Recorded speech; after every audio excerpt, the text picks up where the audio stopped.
राजकुमारी सत्यभामा ने प्रण कर रखा था कि जो राजकुमार उसके 10 प्रश्नों के उत्तर ठीक ठीक देगा और चौसर के खेल में उसे हरा देगा, उसी से वह विवाह करेगी, अन्यथा वह ताउम्र कुंवारी ही रह जाएगी। सोचेगी भगवान ने उसकी टक्कर का कोई मर्द पैदा ही नहीं किया। पर फिर एक दिन ऐसा हुआ जो आज तक नहीं हुआ था।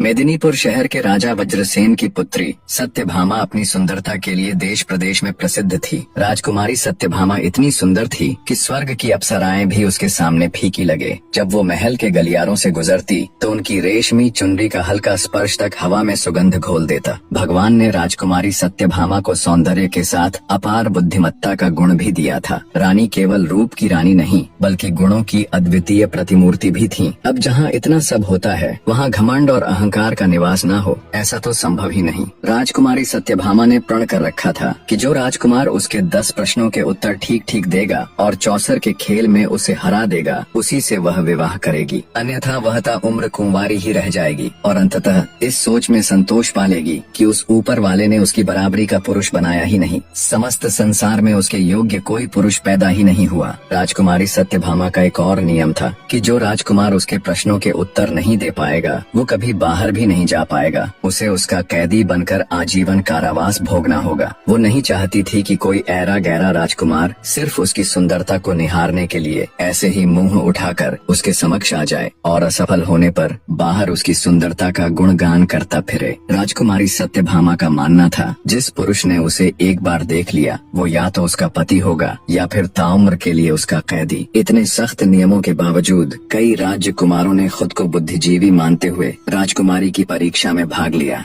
और फलस्वरूप वे सभी उसके कैदी बनकर रह गए। पर फिर एक दिन ऐसा हुआ जो आज तक नहीं हुआ था। एक राजकुमार किसी तरह उसके कैद खाने से निकलकर भागने में सफल हो गया। वह जंगल में इधर उधर भटकने लगा और भटकते हुए बुदबुदाने लगा, हे मालिक, या तो मुझको उठा ले या राजकुमारी सत्यभामा के दर्शन करा दे। नहीं चाहिए मुझे ऐसी जिंदगी जिसमें वो न हो। राजकुमारी के विरह में वो व्याकुल होकर मारा मारा फिर रहा था। एक दिन वह चंद्रावती नामक नगर के बाहर जा पहुंचा। उसी समय राजा वीरसेन भी शिकार खेलता हुआ उधर आ निकला। राजकुमार उस समय भी वहीं बातें बुदबुदाते हुए विलाप सा कर रहा था। उसके विरह भरे शब्द सुनकर राजा वीरसेन उसके पास आया और उसकी दुर्दशा देखकर पूछने लगा, तुम पर ऐसी क्या विपत्ति आ पड़ी है जो तुम इतने व्याकुल हो रहे हो? राजकुमार बोला, मुझसे मेरा हाल ना पूछो, मेरे प्राण निकलने वाले हैं। मुझे तो बस अब हर जगह वो नजर आती है। राजकुमार की बात सुनकर राजा ने जान लिया कि यह युवक किसी स्त्री का आशिक हो गया है। वह राजकुमार को धीरज बंधाकर बोला, मित्र, अपने हृदय की सारी व्यथा मुझसे कहो, मैं तुम्हारे मन की इच्छा पूरी करने की कोशिश करूंगा। राजा वीरसेन की बातें सुनकर राजकुमार ने राजा को अपने विषय में सब कुछ बता दिया। सारी बात सुन राजा वीरसेन बोला, घबराओ नहीं मित्र,